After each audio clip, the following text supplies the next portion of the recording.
خاوتي خواتاتي والسلام مرحبا بكم يا جماعة الخير مساء الخير عليكم زلف اللون والسلام عليكم. Il y a des sujets qui nous révoltent, il y a des sujets qui nous indignent, il y a des sujets qui nous inquiètent, il y a des sujets où c'est très difficile de rester objectif. Surtout lorsqu'il s'agit de l'image véhiculée de notre pays, ou l'image, quand il s'agit de l'image de notre pays qui est véhiculée par nos compatriotes à l'étranger. Vous savez que nous sommes à l'étranger, nous sommes les ambassadeurs de notre pays. C'est un principe compréhensible. Quand les diasporas à l'étranger, notamment en Occident, dans les grands pays, dans les terres d'immigration traditionnelles qui sont les pays occidentaux, l'Amérique du Nord, etc., les diasporas qui sont installées dans ces pays respectifs sont les meilleures ambassadrices de leur pays. Et quelquefois, la perception des pays développés, des pays occidentaux, elle dépend, la perception des pays d'origine, ou des pays originaires de ces diasporas, elle est construite, ou elle est élaborée, ou elle est conçue, essentiellement en fonction du comportement de ces diasporas elles-mêmes sur le sol européen, ou sur le sol des pays où elles ont immigré. Je vous donne un exemple simple. Si les Algériens de France se comportent très bien, les Français ont une belle image de l'Algérie. Si les Algériens d'Espagne se comportent bien, les Espagnols ont une très belle image de l'Algérie. Si les Algériens d'Italie se comportent bien, s'intègrent bien, respectent les lois et s'insèrent et participent au développement du pays et contribuent équitablement et harmonieusement au développement du pays qui les accueille, eh ben, le pays d'accueil a une bonne image de l'Algérie. Mais malheureusement, il faut vraiment que je fasse ce coup de gueule, nous avons certains migrants qui se comportent de façon extrêmement immorale et qui nous font honte à notre pays et qui salissent notre pays et qui provoquent des faits de délinquance, des actes criminels, qui contribuent à l'expansion de certains fléaux sociaux et qui malheureusement font coller à notre pays l'étiquette d'un pays exportateur de délinquants. C'est exactement ce qui s'est passé malheureusement le 26 mai dernier. Le 26 mai dernier, fait Palma de Mallorca. Comme Palma de Mallorca est devenu ces 5 dernières années. Déjà, Palma de Mallorca, il y avait beaucoup d'Algériens qui visitaient Palma de Mallorca, mais Palma, c'était essentiellement un lieu de tourisme. C'est devenu, il y a une communauté algérienne qui se développe, on n'a pas de chiffres, parce qu'ils sont essentiellement des migrants clandestins. Je ne parle pas des migrants qui sont établis, qui ont des métiers, qui ont des commerces, ou là, qui travaillent en Espagne, à Palma de Mallorca. Auparavant, les Algériens, quand ils voulaient immigrer en Espagne, ils partaient en Andalousie, Barcelone, Madrid, Saragossa, Valencia, Valence, etc. Mais là, Palma de Mallorca est devenu, il y a une communauté algérienne qui commence à se constituer, parce que ces 5 dernières années, il y a beaucoup de haragas qui ont pu rallier les plages de Palma de Mallorca, depuis Mostaganem, depuis même Chlef, depuis Tunis, depuis Ain Timouchen. Il y a énormément d'embarcations de migration clandestine provenant d'Algérie qui arrivent à débarquer sur les plages de Palma et à chaque fois plusieurs dizaines de migrants clandestins algériens arrivent en Espagne et c'est très difficile de les expulser. Beaucoup sont mineurs d'ailleurs. Quand on est mineur en Europe,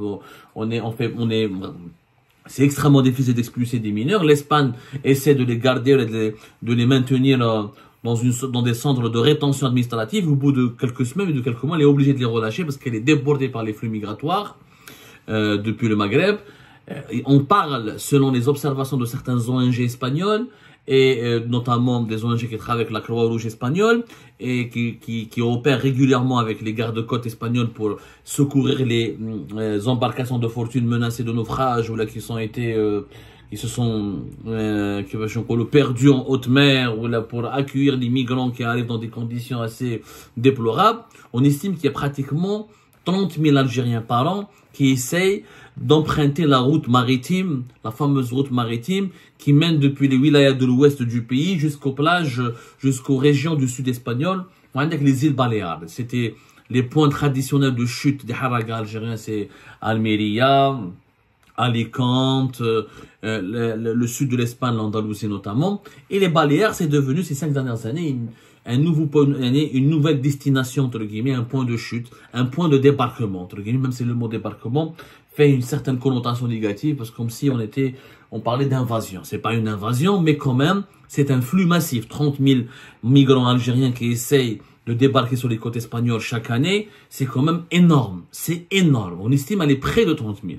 Et malheureusement, les migrants, quand ils arrivent en Espagne, bien sûr, la majorité des Algériens et des Algériens, quand ils immigrent en Espagne et en Europe, ils ont une vision de l'Eldorado européen. Ils pensent que c'est vraiment l'Eldorado. Et tu marches dans la rue, tu trouves un paquet d'argent. Ils savent pas que l'Europe connaît c'est vrai, elle a aussi des vrais problèmes de chômage, de précarité, d'insécurité, que l'Europe elle-même elle est déstabilisée par les conséquences et l'impact de la crise sanitaire de 2020, la crise financière de 2021 et la crise économique qui est née au lendemain de la crise énergétique qui a été enclenchée par la guerre en Ukraine. Donc, ils découvrent une Espagne, une Europe, que ce soit même la France et en Espagne, hein, il y a énormément de précarité en Europe. Il faut arrêter, il faut vraiment que, je pense que le gouvernement algérien doit absolument lancer des cours. Il faut qu'il y ait des cours, il faut que la société civile, il faut que dans les écoles algériennes, dans les lycées, parce qu'il y a de plus en plus de mineurs haraga en Algérie, dans les universités, dans les mosquées, il faut que les imams, il faut qu'on se mobilise pour qu'on arrête, pour que les jeunes Algériens arrêtent de croire que le paradis est en Europe. Il n'y a pas de paradis ici, Ajma.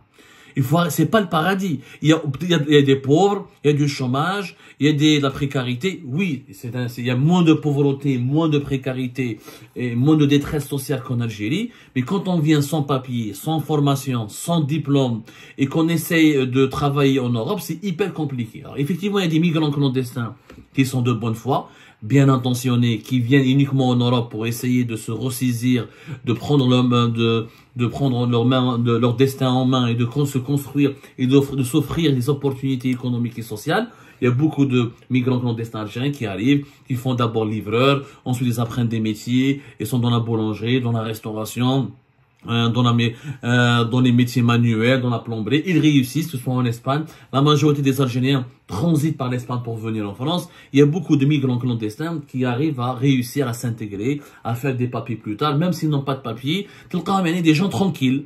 Ils font livreur, ils font vendeur, ils sont dans l'agriculture, ils travaillent, ils vivent avec le travail ils vivent avec la sueur de leur front. Voilà, entre guillemets. C'est des gens honnêtes. Malheureusement, c'est une minorité. Et je suis sûr, moi, mon expérience sur le terrain, je parle avec, comment on appelle ça? Je parle avec mes compatriotes installés à l'étranger et j'observe, je vais dans les quartiers populaires où il y a beaucoup de communautés algériennes importantes, je vois à Barbès, je bouge, vraiment je bouge, j'essaie de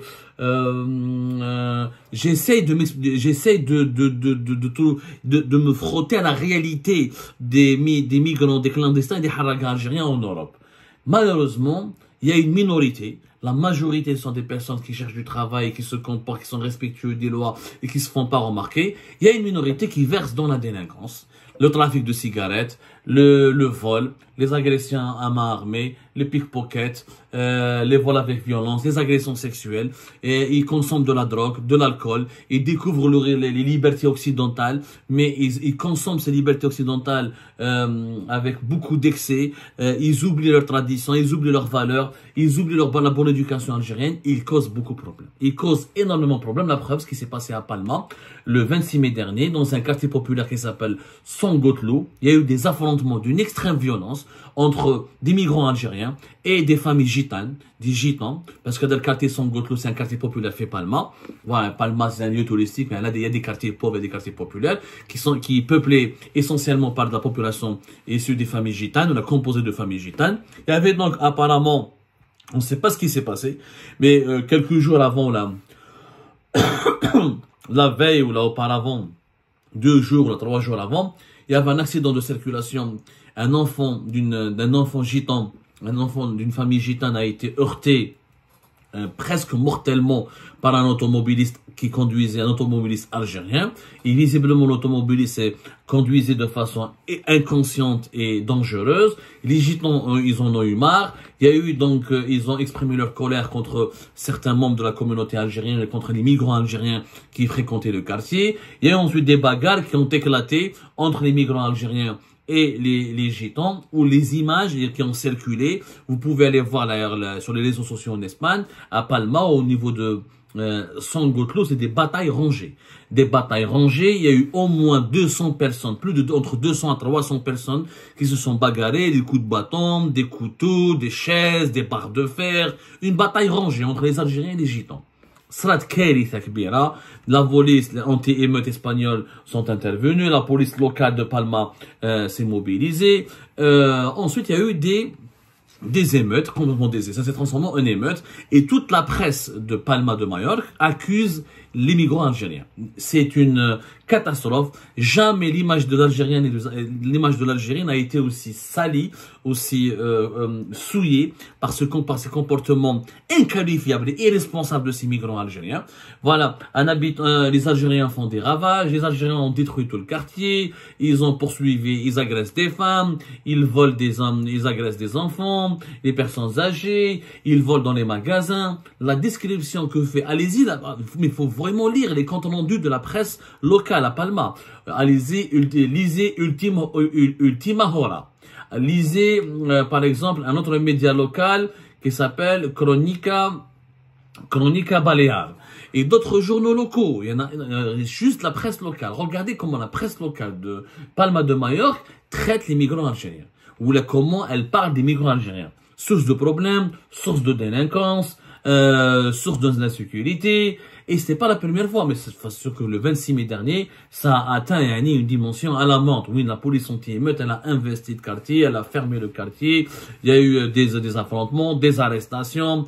2 voitures de la police espagnole ont été endommagées. Bien sûr, les Gitans ont frappé aussi de leur côté. Mais les Gitans, ils disent qu'on s'est défendu parce que les migrants algériens sont venus se venger parce qu'on a voulu, on les a critiqués, on a voulu les chasser du quartier. Donc les Algériens se sont rassemblés pour se bagarrer avec les Gitans parce qu'ils voulaient pas quitter le quartier. Ils voulaient rester dans le quartier. Bon, et ça a pris une dimension tout simplement malheureuse. Bagarre, des vols, et le quartier a été pratiquement détruit. Des incendies, etc. La presse locale, elle a été bouleversée par ces événements et les migrants algériens ont été décrits comme étant une horde de sauvages et de délinquants.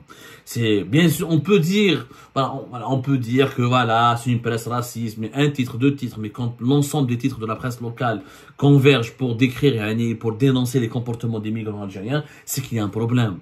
C'est que nous avons malheureusement, on a effectivement qu'il y a des migrants algériens, arrêtez de salir l'image du pays.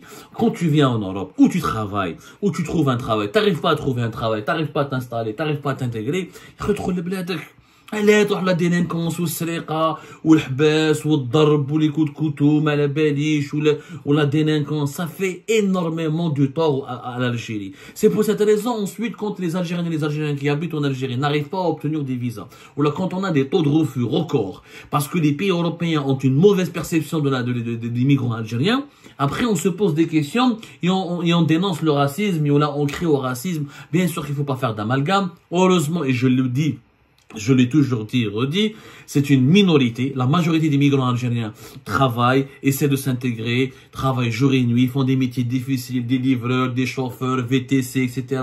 pour se nourrir et nourrir leur famille en Algérie. Mais il y a une minorité de trafiquants, trafic de cigarettes, les vols, les agressions, les cambriolages, les délinquances, les agressions en bande organisée, et ça vraiment, on le voit dans certaines villes françaises, Toulouse, Grenoble, Lyon, Bordeaux, mais en Espagne comme à Palma, c'est devenu un problème de société.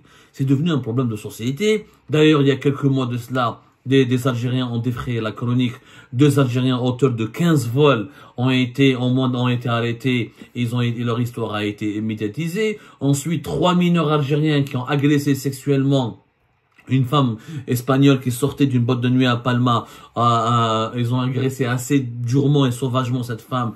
Ils ont défrayé la chronique au mois de mai. C'était récemment le 24 mai 2024. Donc, en espace de quelques mois, rien que cette année, les 2-3 derniers mois, il y a beaucoup de faits divers ça reste des faits divers, mais ça reste des faits divers qui inquiètent. À la belle comme les faits divers, c'est un discours, c'est des contenus médiatiques qui sont massivement diffusés et qui génèrent des préjugés. Après, on généralise quand les Espagnols disent bah, il y a 3 mineurs qui agressent sexuellement une personne, il y a 2 Algériens qui ont fait des cambriolages et 15 cambriolages ou 15 opérations de vol en une semaine. Ça prouve que il y a une mauvaise perception de l'immigration algérienne en Espagne, comme en France, comme en Allemagne, et c'est trop. C'est trop. Il faut que ça cesse. Bien sûr, nous, on ne veut pas alimenter le discours de l'extrême droite française, on ne veut pas alimenter des xénophobies, on ne veut pas l'extrême droite européenne, pas uniquement française, parce que des problèmes maintenant avec l'immigration se posent en Espagne, se posent en Allemagne, se posent en Italie. On veut pas alimenter les xénophobies, on veut pas donner des prétextes pour que les racistes, les xénophobes, les islamophobes puissent exploiter ces événements-là et développer encore leur discours anti-immigration. Mais de l'autre côté, il faut qu'on soit juste. Est-ce qu'on aurait accepté que nous, dans notre pays, des migrants viennent et provoquent une bagarre généralisée et rangée dans un quartier populaire fait Alger ou la Oran ou la Annaba et qui finira par l'intervention des forces anti-émeutes. Des blessés, des incendies, des magasins caillassés, on l'aurait jamais accepté dans notre pays. On l'aurait jamais accepté. Donc pourquoi ce qu'on n'accepte pas de faire, subir à notre pays, on le perpètre ou on le réalise ou on l'effectue dans les pays des autres, dans les pays d'accueil, dans les pays où nous immigrons, ou dans nos pays où l'immigration algérienne tente de se développer. Ça ne se fait pas ce qui s'est passé en Espagne. Franchement, c'est une honte absolue. Moi, d'abord, je pense qu'il y a 2 mesures urgentes. Première mesure, il faut que les consulats d'Algérie, parce que depuis qu'il y a la crise politique entre l'Algérie et l'Espagne depuis mars 2022 jusqu'à aujourd'hui, la coopération au niveau du rapatriement et de l'expulsion des migrants clandestins algériens a été pratiquement gelée. Auparavant, les Algériens et les Espagnols, en 2021 et en 2020, surtout en 2021, il y avait une très belle opération et l'Espagne a pu expulser et l'Algérie a pu rapatrier vers le pays plusieurs dizaines de migrants qui ont été arrêtés, notamment des migrants qui sont arrêtés en situation irrégulière lors de faits de délinquance. Il faut dire la vérité, les pays européens n'expulsent que les migrants clandestins qui sont impliqués dans des faits de délinquance. C'est très rare où en France, ou là en Espagne, ou là en Allemagne, ou là en Italie, on arrête des personnes qui sont tranquilles, qui font que travailler, livreurs, chauffeurs. J'ai assisté à un on a beau, il y a du racisme, il y a la xénophobie, il y a la haine de l'immigré, mais franchement, ça reste les pays européens, il reste vraiment des pays humains, des pays dignes. J'ai assisté à maintes reprises à des contrôles policiers en France. Il contrôle des sans-papiers. Il n'a pas de papier, mais comme il n'a pas commis de fait de délinquance, comme il n'a pas violé la loi, comme il n'a pas fait de conneries, il est libéré, on le laisse partir. Mais je l'ai vu de mes propres yeux.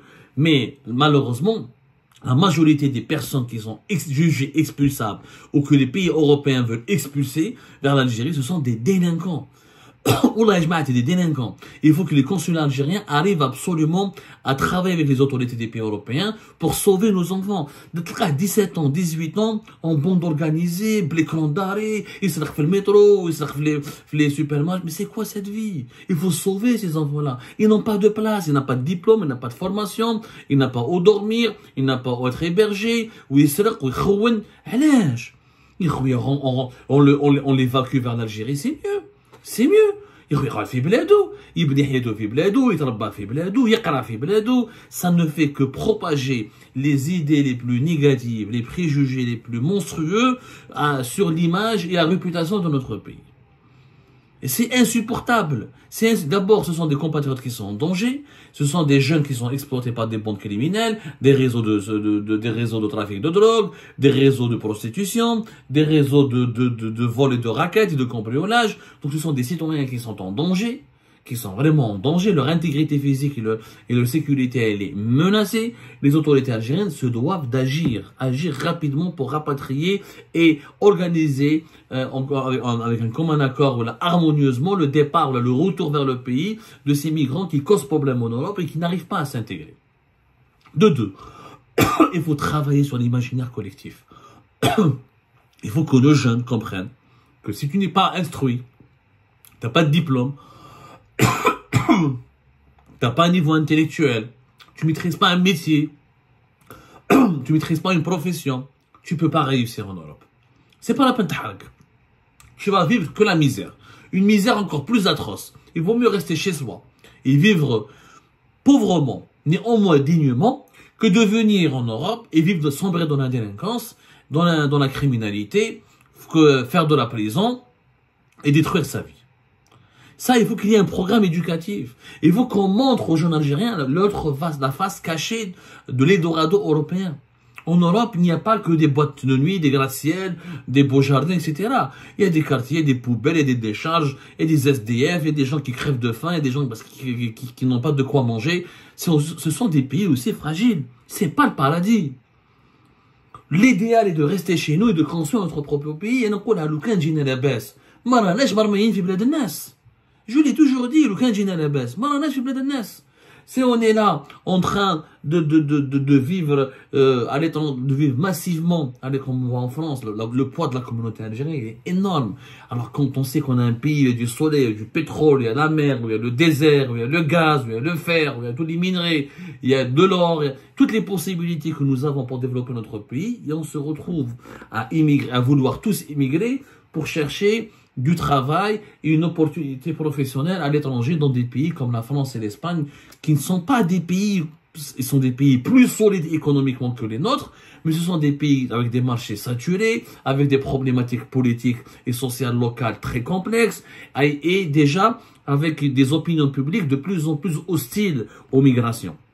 Donc, pourquoi ne pas développer dans notre propre pays? Pourquoi Bien sûr, c'est un vaste débat. Il faut que l'Algérie s'ouvre, se développe, se démocratise. S'il n'y avait pas des problèmes en Algérie, les jeunes Algériens ne risqueraient pas leur vie pour traverser la Méditerranée, y compris lorsque la mer allait agiter pour se réfugier en Europe. Ça, on le sait. Mais à un moment donné, il faut qu'on lance ce débat. Est-ce que ça vaut la peine d'immigrer encore? Est-ce que ça vaut la peine d'émigrer encore dans les pays européens, surtout quand on n'est pas diplômé, quand on n'est pas instruit, quand on n'a pas un bagage intellectuel? La question se pose avec beaucoup d'acuité et beaucoup de pertinence. Il faut qu'on y réponde à cette question. Sinon, à chaque fois, nous allons avoir des drames en Europe où les Algériennes et les Algériens vont défrayer la chronique, vont alimenter la chronique des faits divers et des actes de délinquance. Et c'est l'image de notre pays qui va en pâtir. C'est la dignité et l'honneur de notre pays qui sera salie.